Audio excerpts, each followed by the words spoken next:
தேவதையேவா என் தேவதையேவா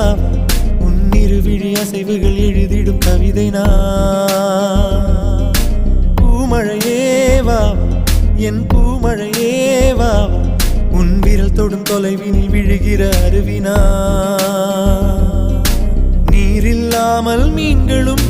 வேறில்லாமல் பூக்களும் பாவம் தானே பூமியில் சிலுவைகளும் சிறகென பறந்திடு தேவதையேவா என் தேவதையேவா உன் இருவிழி அசைவுகள் எழுதிடும் கவிதை நான்